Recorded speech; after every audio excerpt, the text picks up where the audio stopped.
This video is an important one, and I definitely want you to watch this because this is an instance where we can see a separation between the MAGA group of the Republicans and the America First platform, quite frankly. And in this instance, Sean Hannity is interviewing Donald Trump coming off of his trip to Beijing. And they're talking about some of the things that have changed or not changed and were agreed upon between President Trump and Xi. This topic, these two topics actually, that they're going to talk about are clear delineations in the line in the sand between America First and MAGA. It's important for you to watch this, and we'll have a discussion on the back end of the clip. I would assume I'm in Beijing if I wanted to buy property near one of their military installations. I don't think President Xi... No, they wouldn't let you. I don't... Look, it's not that I love it. You want to see farm prices drop? You want to see farmers lose a lot of money? Just take that out of the market. So time out. Again, they're going to talk about farmland purchases and purchases by the Chinese government and people in America. That is not America First. I would argue anybody who's trying to defend this, including Donald Trump, doesn't have the best interests of the farmers or Americans. If we can't do this in China, which we can't, they shouldn't be able to do it here. And quite frankly, we should apply this standard to every country. And I'm not even talking about a reciprocal land trade. I'm just saying this is America. We should have rules that are in place about who should be able to buy farmland, land that's close to our sensitive facilities or military facilities. And in this instance, Donald Trump rolled on it. This is not something that has the interests of all Americans and all farmers. And he does this hedge by saying, well, if it wasn't for the Chinese buyer, then, pricing in the heartland would go down for farmland. I disagree completely. And in fact, I would argue that the farmland is being artificially held up and not allowing a true market calibration because you're inserting a buyer that, quite frankly, normal Americans can't compete with. So Donald Trump, wrong in this, and that's where America First, that's our America First stance. They've had a lot of land for a long time. Obama did nothing about it. They bought a lot of it during the Obama administration. And that's the point. Did nothing about it. As far as the students, it's 500,000 students they come, good students. I could tell them, I don't want any students. And you should. It's a very insulting thing to say to a country. No. They would then immediately go out and start building universities all over China. But if you don't have those students, good students, by the way, if you don't, and we do another thing, if they're good and they want to stay in America, we won't give them a green card and things like that. And that, not only them, but other countries. So again, I'm going to jump in here. This is where Donald Trump is absolutely wrong. The first point, from a national security standpoint, we need to agree on a known fact that China doesn't let anybody, a student or other, out of their country unless they swear an allegiance to the government of China, the CCP.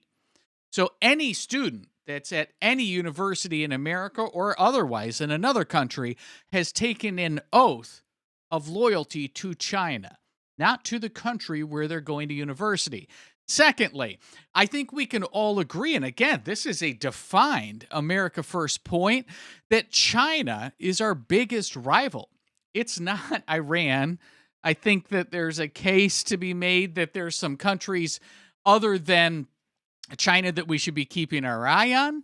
But let's agree that China's on the top of the list. And in this instance, agreeing to allow 500,000 college students from China into the country and into our best universities, that's like training your biggest enemy. We should not be doing this at all. But if you want to see a university system die, take 500,000 people out of it. But what is he getting at? And again, this is a weak point, and we have to hold Donald Trump to his feet, to the fire on this, because that's not true. When you have 500,000 students that are paying out-of-state pricing right, to our best universities, of course the universities are going to fight for those students because they're getting quadruple what a tax-paying in-state, and that's assuming it's a state school, citizen would pay. So the universities love it when people come from out of state. But then when you go to the private universities, the reality of the matters is that these universities have multi-billion-dollar endowments all on the shoulders of taxpayers that have paid into endowments and to research grants and to access. And then these same universities are spiking their tuition prices and allowing and needing, this is Donald Trump's point, 500,000 university students to keep their universities afloat. I call bunk on that. That is absolutely a position where we should have 500,000 Americans taking the seats of the 500,000 Chinese students that are in all of the universities across our country. The ones that won't be hurt are the top schools. The top schools will do fine, but your lower schools, the ones that don't do quite as well, they'll be dying all over the place. As they should. If they're being propped up, Donald Trump, by the CCP and the students of the CCP, and they can't make their ends meet, then they should be closed. So if what you're saying is true, that it's not the higher schools, it's the lower schools, then if the lower schools can't make it with American citizens paying a fair tuition, then they shouldn't be a school. I frankly think that it's good that people come from other countries and they learn our culture, and many of them want to stay here. I think it's good. Not everybody agrees with me. I don't. It doesn't sound like a very conservative position, and I'm a conservative guy. I'm really a common sense guy, I think, more than a conservative guy. I think MAGA is common sense, Again, it's important. He just said that key word, and he's trying to call any of us who are just sticking up for putting America first, not second. And that means your kids that are competing against 500,000 CCP college students first in line, not second or not at the end of line.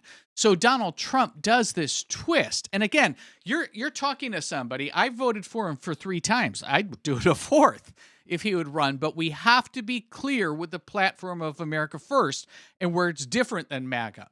MAGA is going to sit here, and I'm sorry if this is a sore spot for you, but MAGA is going to sit here and say everything that he says is great and wonderful. In this instance, that's not great, and it's not wonderful, and that's not conservative, and it's not America First. People understand we want strong borders, we want strong military, we want good education, we want low interest rates, we want. But I think people would argue they worry about, do they have nefarious intentions? Sure, I know, and we worry about that. And honestly, they do things to us and we do things to them. It's a very, very fine line, the whole thing with students. So they have 500,000 students, and our university system does great. It does great. You want to screw it up? Take 500,000 students out, and you're gonna see bankruptcies at the lower end of good colleges, but they're not known or whatever.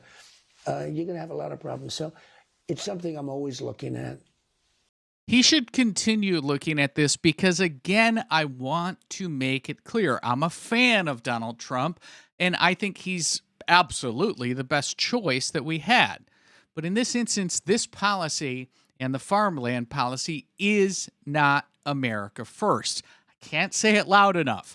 And we, as conservative Republicans that have an America First persuasion, need to be truthful when he oversteps that fine line. But it's a very insulting thing to tell a country, we Tough don't want shit. your people in our schools. I mean, it really is. Now, I'll have people say, oh, that's a terrible thing. It is a very insulting thing.